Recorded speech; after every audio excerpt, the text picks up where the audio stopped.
Jonathan Kuben est ce qu'on appelle un créateur de contenu, un influenceur.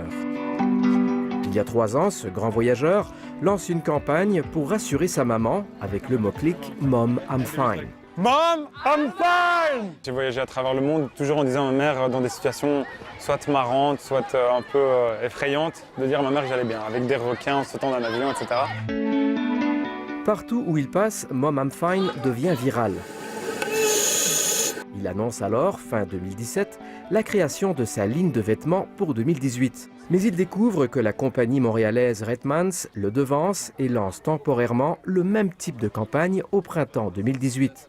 Ils ont fait environ 10 000 t-shirts, plus de 200 000 sacs, la même police, la même couleur, tout le concept. Redmans le contacte alors pour discuter. Elle décide de suspendre sa campagne sur les réseaux sociaux 1 semaine après son lancement, mais pas les ventes, comme en atteste ce document de juin 2018. Et pendant les échanges de courriels, Redmans va même jusqu'à déposer au Canada la marque Mom I'm Fine le 27 avril 2018. Un coup dur pour Jonathan, qui avait déposé le nom dans toute l'Europe. Au départ, ça se passe super bien. Redmans se dit, écoutez, voilà, on voit ce qu'on parle par mail et de licences rétroactives et de voir un peu ce qu'il est possible de faire ensemble, peut-être même un partenariat. Et puis au final, les avocats s'en mêlent et là, tout tombe par terre. Bienvenue chez Redmans. Nous avons fait une demande d'entrevue à la compagnie Redmans, mais elle a préféré répondre par voie de communiqué. Veuillez patienter pendant que je transfère votre appel. Elle estime que la campagne a été mise en place de façon légale et légitime, qu'elle respecte le travail des influenceurs et qu'elle a entrepris un dialogue respectueux avec Jonathan Kuben et qu'il n'a pas répondu à leur dernière communication de juillet 2018.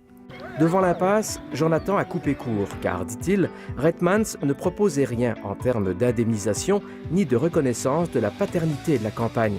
D'un point de vue moral, d'un point de vue financier, ça m'a coûté avocat, ça m'a coûté des ventes, ça m'a coûté plein de choses. L'inspiration des tendances dans le domaine de la mode, cela ne date pas d'hier. Ils vont également montrer de la copie historique. Mais les marques peuvent-elles cannibaliser des concepts empruntés à autrui? Oui, il y a un problème d'éthique, mais on dirait qu'il est à tellement grande échelle qu'il n'y a pratiquement rien à faire contre ça. Et ce phénomène toucherait aussi certaines entreprises québécoises. Ces grandes boutiques-là sont des championnes de la copie et ils ont même à l'interne des gens dont la définition de tâche est de parcourir le monde à la recherche de modèles qui pourraient ensuite être copiés sous l'étiquette maison. C'est ça leur job de faire ça. Sur l'aspect identique ou similaire, là, il n'y a pas de question, c'est identique. Cet avocat spécialisé en marque déposée pense que la cause de l'influenceur est solide.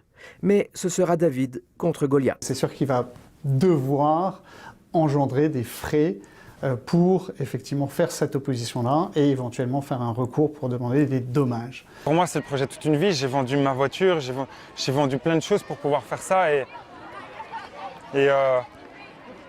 pardon. Redmans se dit ouvert de nouveau au dialogue, mais Jonathan Kuben attend que l'entreprise le contacte et s'excuse. Ici Frédéric Arnould, Radio-Canada, Montréal.